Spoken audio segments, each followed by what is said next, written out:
Hello, everyone, and welcome to the first Tech 2 Science podcast. I'm Kavya, And I'm Abigail. and in this podcast, we're going to be talking to experts and between each other about some important and interesting stuff happening on Earth, in space, and how it impacts the human race.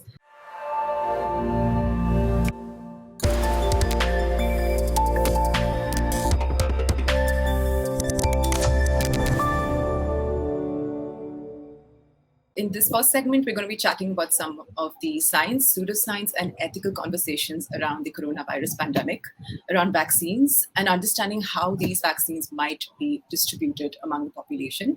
So joining us to dive deeper into this is Professor Anant Bhan. He's a researcher in bioethics and global health and policy, and an ex-president of the International Association of Bioethics. Professor Anant is also among the best people to discuss all of this. So we're really happy to have him on our podcast. And you're also the first guest on our first episode of the podcast. So an extra special welcome to you. Thank you, Kavya, and thank you, Abigail. Thanks for having me.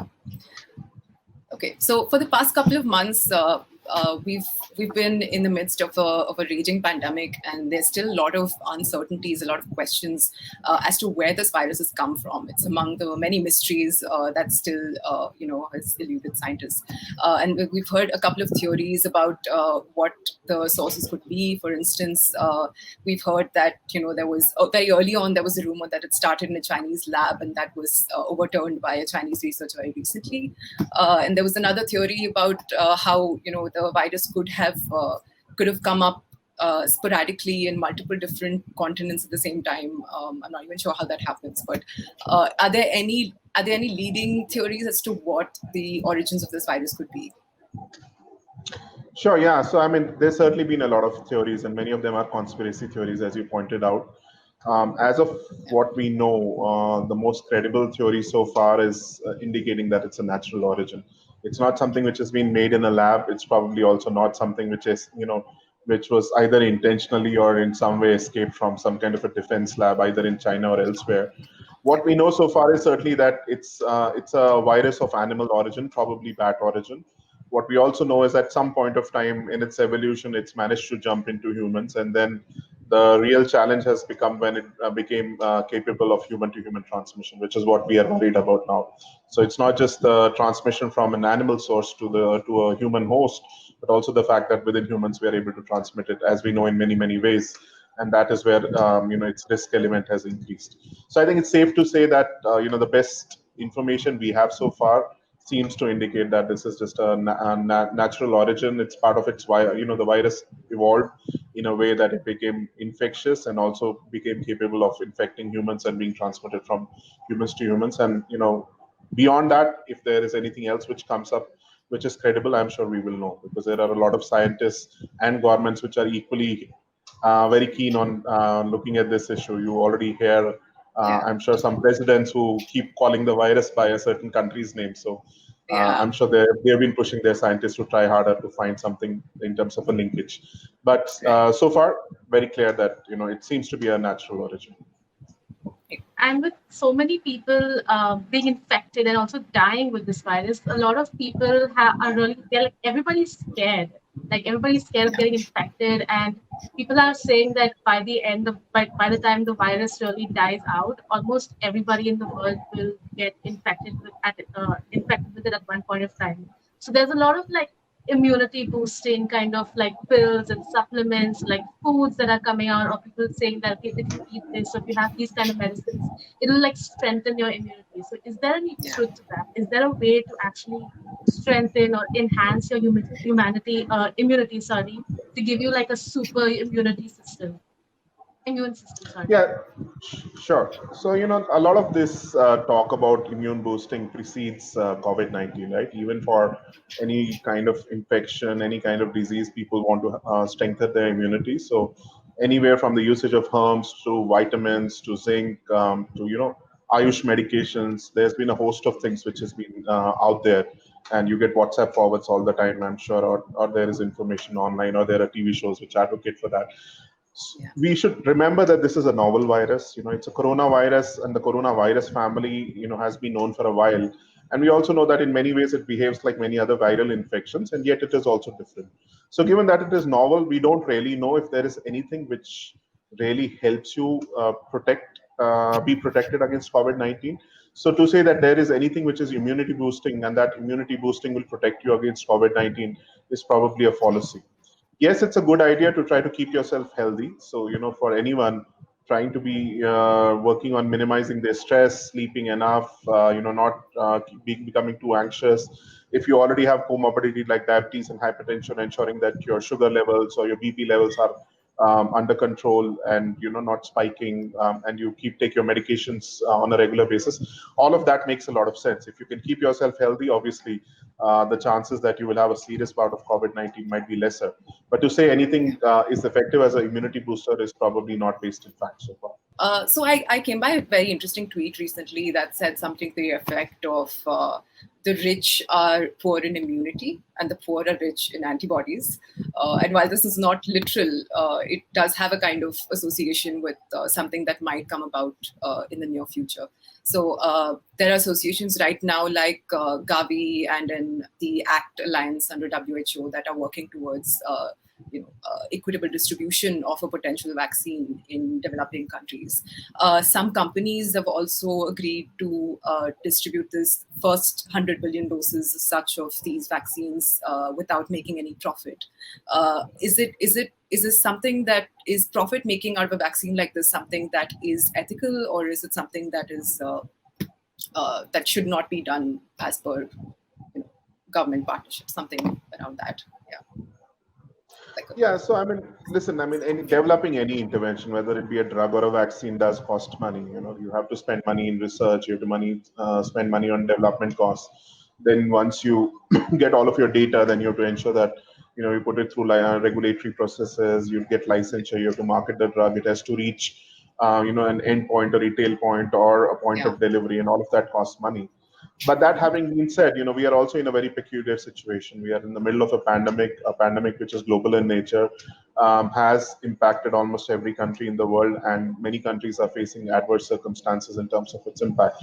So given that, I think, even WHO and the UN has said that any intervention which comes out, and more specifically a vaccine, should be considered a public good. And when you have something which is a public or a global good, then you would ideally want to recognize that any strategy you have around distribution, access, pricing should be in such a way that it doesn't let any population be devoid of that vaccine. So that would mean that any pricing strategy would need to be cognizant of that. So, so overpricing a vaccine in a way that only rich countries are able to afford it, and low and middle income countries are not, would be something then which would be a violation of that. So I think it's fair to say also, because that a lot of the vaccine development is based on research which is done in the public sector. So, either by the NIH in the US.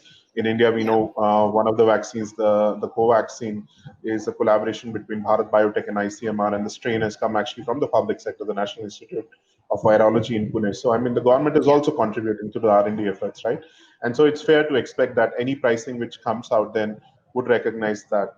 In the worst case scenario where it becomes exorbitantly expensive, then I think governments will have to seriously look at mechanisms they have for ensuring that the vaccine costs are brought down, either by mandating production locally by their own pharma companies, biotech companies, or negotiating very hard with the pharma company.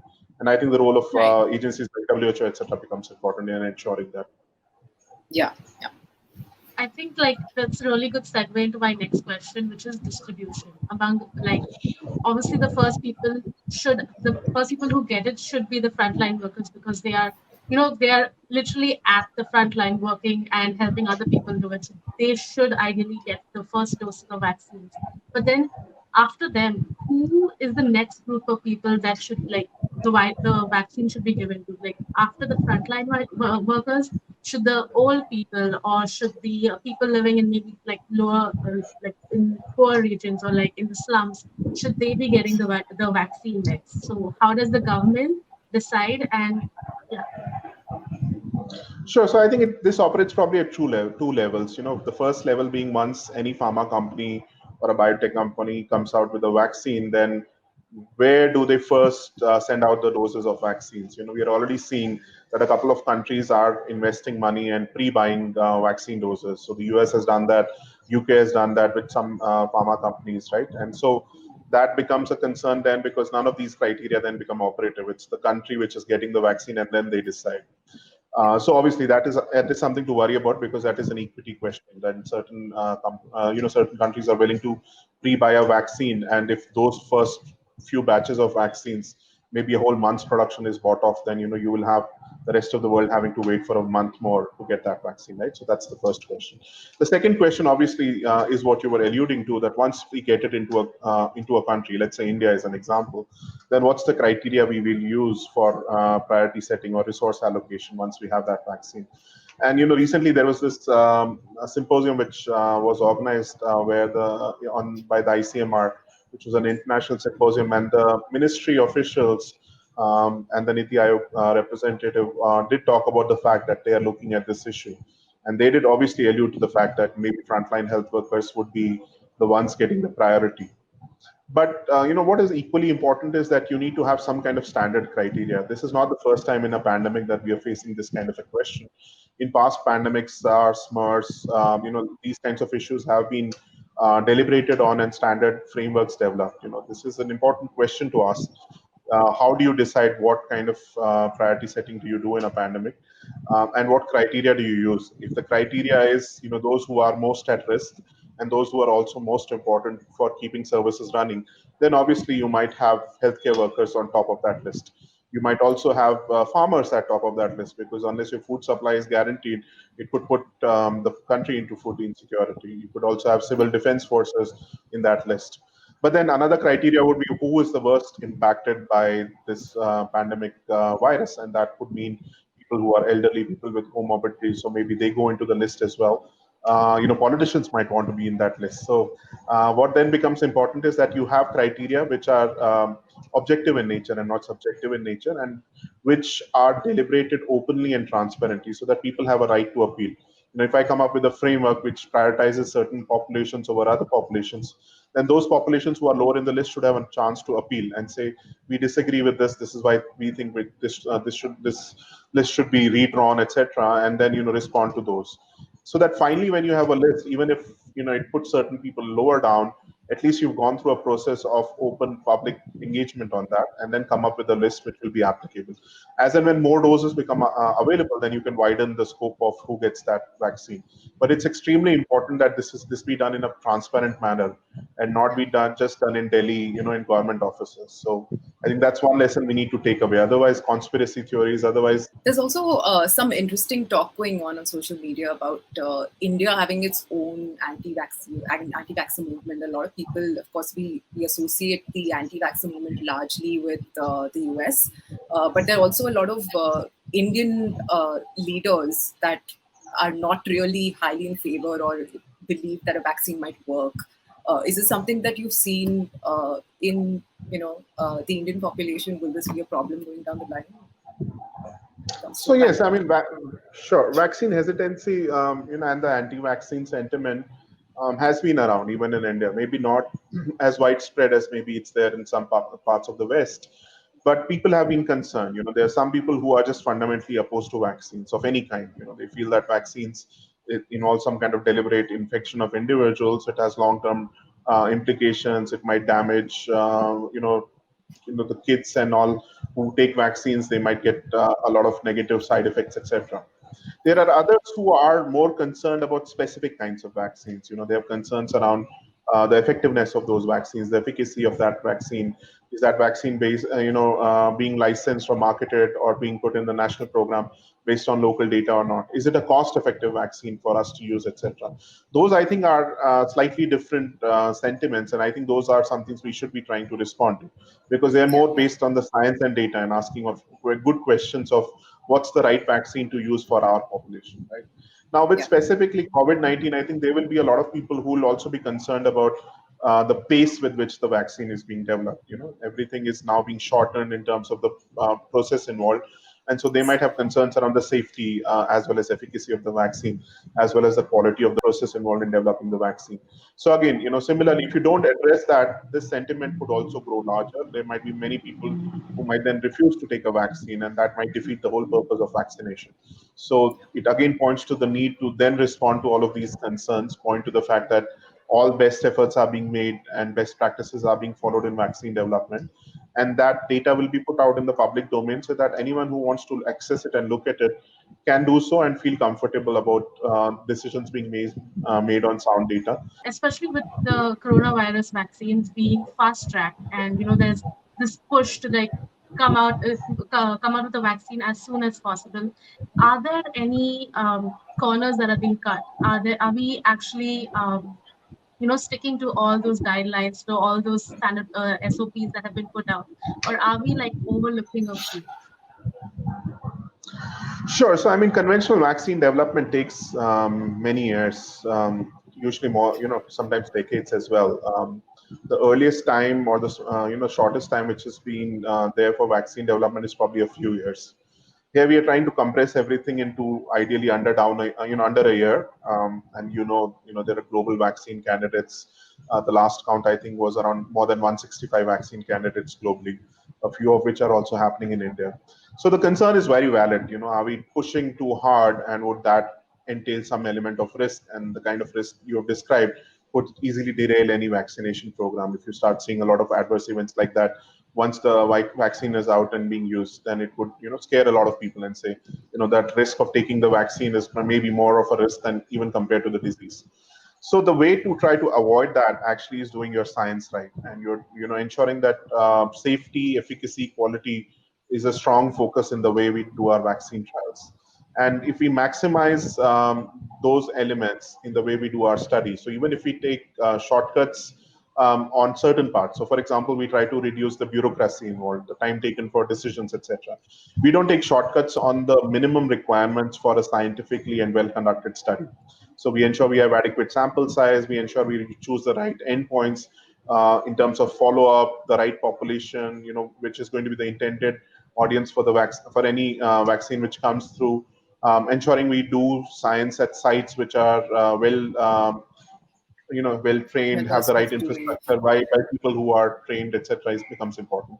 And if we do all of that and make sure that the data is of good quality and also put it out for peer review ultimately, and make that results available for examination, then it's more likely that we will have a vaccine candidate coming through which is based in good quality data. That having been said, even with vaccine trials, there's only a limited amount of people that you can test the vaccine on, and for a limited period. So the post vaccine introduction into the program period or post licensure and marketing period also is important. That's what we typically call the pharmacovigilance or phase 4. And that's where, again, we need to strengthen our system so that when this vaccine, as and when it becomes available, is used in the larger population, that we are able to pick up any risk attached to adverse events. Because once you start using the vaccine in thousands and millions of people, then there is a high proportion, there's a high chance that you might pick up on some adverse events which you are not able to pick up in a clinical trial, which has a few thousand participants. So I think ensuring that our pharmacovigilance is also strengthened becomes then crucial and relevant. Yeah. Just one follow-up question to that. If you do, I hope you don't, but if you do find some people having reactions to it, what do you suggest then? What happens then? Sure. So I think it's fair to say that vaccines are not completely risk-free. They can be adverse events once in a while. Usually they are minimal in nature. They are also often rare in nature, but they do happen. Almost with every vaccine. We've seen that with all the vaccines almost which are used in routine immunization for kids in India. It's also true of the newer vaccines like rotavirus. I think there is sometimes a balance between these, very rare risks and the public health importance of having a vaccine, and the benefit of having a vaccine which is introduced, which could save a whole lot of people if it's available across the population. But then you also have a moral and ethical obligation to those who face that rare adverse event. So even if it is 1 in a million people, do that. And as a country, we have to respond to their care requirements, which is to say that if someone gets any adverse event, either minor, moderate, or severe in nature, then we should be paying for their care, for their hospitalization, for follow-up. If, for example, they have any adverse event like serious hospitalization, paralysis, etc., which has happened with some vaccines, then you have to provide for their whole life essentially, because that's part of the bargain. That some people, as a public health program, we are taking a minor risk here, but then we are also providing or compensating those who face any adverse event, even if it's rare in nature. To abandon them and say, well, it's something which is part of the game, and that that occasional risk, those families should just deal with it at their own, is probably being unfair. So I think whether that is polio or whether that is COVID-19, if there is a rare adverse event, I think as a country and as a health system, we have to respond to that and say, if anyone does face that, then we will ensure that we provide the best possible care for them and take care of their health and well-being for the rest of their life, if required. And considering all this, or the risks that volunteers are probably signing up for, although it's been rigorously tested, as well as the long game in the sense of having a vaccine a year down the line or probably more, is it worth it considering there are treatments that are showing some effectiveness in patients, with COVID patients? Is it like a worthy gamble to put a lot of hope and investment and time into vaccine production when there is an alternative that is? Sure. So, I mean, the first thing is, let's not think of vaccines as any kind of magic bullets. It's not like magically once you have a vaccine, everything will be okay. And, as you are rightly pointing out, we don't know when we will have a vaccine. The earliest people are predicting is maybe by early next year, but, that's all a prediction. We don't know if it will actually end up being true. We do know there are certain things which work. We know masks work. We know hygiene works, especially hand hygiene. We know physical distancing works. So I think it's equally important that while we keep highlighting vaccines, we need to ensure that people adhere to these. We know that in settings where people have followed these religiously, the chances of infection are lessened to a huge extent.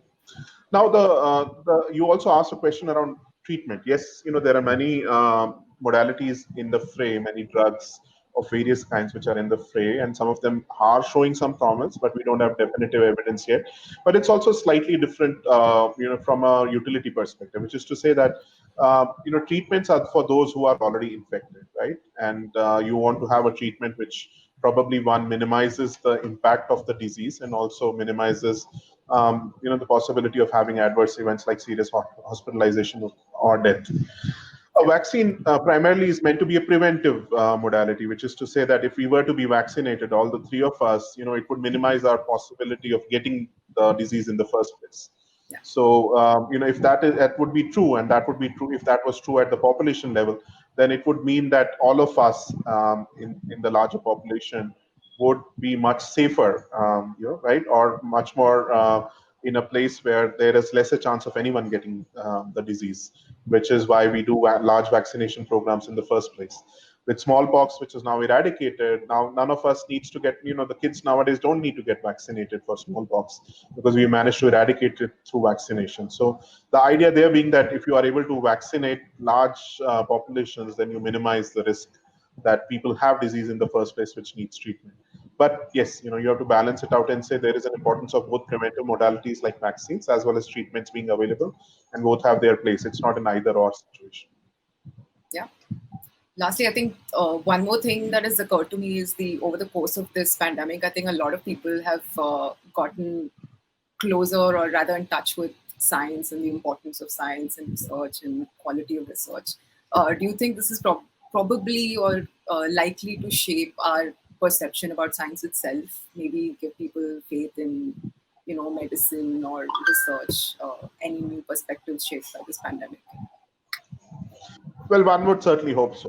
I think after the experience of this pandemic, if people don't realize the importance of public health, of science, of research, and how these are extremely important for us as a nation, in our own health security, in our economic security, in our social security, then I think, what else do you need to happen to ensure that, right? So hopefully this will mean that all of us treat all of both health and science as a priority, that it becomes a political priority. So when elections come, politicians should be talking about what do they plan to do to invest more in health and science in a way that they have not done before. There have been so many instances where these have been second fiddle to a whole lot of other things, and that's not the way to go. As a nation, if we want to continue on our development pathway, then it's extremely important that we ensure that our populations are healthy, that we have health systems which are resilient, and that we have a strong investment in science R&D, so that we are able to better face situations like we're facing now. So I think the lessons are there in front of us. Hopefully, all of us will ensure that our politicians act on them. Yeah. Thank you so much for joining us, Abigail. Anything else that you feel No, like that's it. I think you Awesome. answered a lot of our questions, and I'm really glad that you came on. And Yes, yeah, indeed. This has been a especially as lovely our Sounds first good. guest. Yeah. Well, it was fun talking to both of you. Hopefully, this will be something which will click well with your audience as well. Yes, Yes, we hope so I too. hope so. Thank you. Yes.